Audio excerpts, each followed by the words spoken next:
Hi மக்களே, welcome to RSP channel. இன்றைக்கி நம்மளோட சேனலில் என்ன வீடியோ பார்க்க போகிறோன்னா, உடச்சி ஊற்றின முட்டை குழம்பு தான் செஞ்சு காட்டியிருக்கேன்.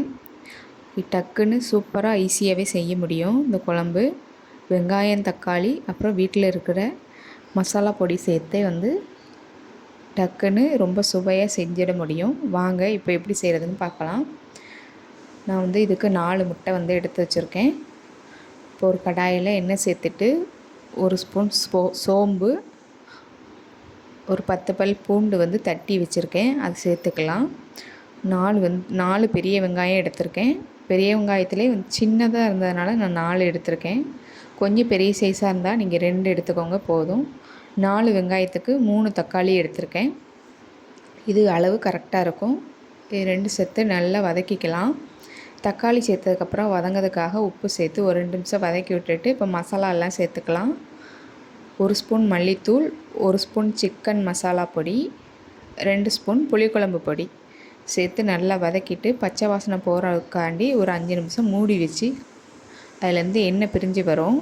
அப்போவே வாசம் சூப்பராக இருக்கும். இப்போ குழம்புக்கு தேவையான தண்ணி சேர்த்துக்கலாம். தண்ணி சேர்த்துட்டு நல்லா ஒரு 5 நிமிஷம் கொதிக்க விடுங்க. கொஞ்சம் குழம்பு கெட்டியாகும். அதுக்கப்புறமா 2 சீல் தேங்காய் கொஞ்சமாக தண்ணி ஊற்றி திக்கான தேங்காய் பாலாக எடுத்து வச்சுருக்கேன். அது ஒரு ஓரமாக இருக்கட்டும். இப்போ குழம்பு பாருங்கள், சூப்பராக கொதித்து வந்திருக்கு. நல்ல திக்காகவும் இருக்குது. இந்த ஸ்டேஜில் நம்ம தேங்காய் பால் சேர்த்துக்கலாம். தேங்காய் பால் சேர்த்து மசாலா வடை எல்லாம் சேர்த்துமே போனதுக்கப்புறம் தான் நம்ம முட்டையை உடச்சி ஊற்றணும். முட்டை உடச்சி ஊற்றுனதுக்கப்புறமா ரொம்ப நேரம் கொதிக்க விடக்கூடாது. அப்படி கொதிக்க விட்டால் முட்டை அப்படி முழுசாகவே இருக்காது, கரைஞ்சி போயிடும். இந்த டிப்ஸை ஃபாலோ பண்ணி பாருங்கள். மசாலா வடை, நம்ம ஊற்றின தேங்காய் பால் எல்லாம் சேர்த்து நல்லா கொதி வந்ததுக்கப்புறமா தான் குழம்பு இறக்க போகிற சமயத்தில் தான் ஒரு 5 நிமிஷம் முட்டை உடச்சி ஊற்றி வேக வைக்கணும்.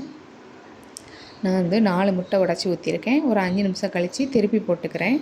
திருப்பி போட்டு ஒரு 2 நிமிஷம் மட்டும் இருந்தால் போதும். அவ்வளோதான், சூப்பரான முட்டை குழம்பு ரெடி ஆயிரும். கொத்தமல்லி இலை தூவி இறக்கிக்கலாம். பாருங்கள், முட்டை அப்படியே இருக்குது. கொஞ்சம் கூட களைஞ்சி போகலை, அப்படியே தான் இருக்குது, முழுசாக இருக்குது. எப்போ குழம்பு வச்சாலுமே இந்த மாதிரி தான் நான் வைப்பேன். நீங்களே இதை ஒரு முறை கண்டிப்பாக ட்ரை பண்ணி பாருங்கள். ட்ரை பண்ணி பார்த்துட்டு எப்படி இருக்குன்னு கமெண்ட் பண்ணுங்கள். நீங்கள் இப்போ தான் என்னோடய சேனலை ஃபஸ்ட் டைம் பார்க்குறீங்கன்னா சப்ஸ்கிரைப் பண்ணிக்கோங்க. இன்னொரு வீடியோவில் பார்க்கலாம். தேங்க்ஸ் ஃபார் வாட்சிங். பாய்.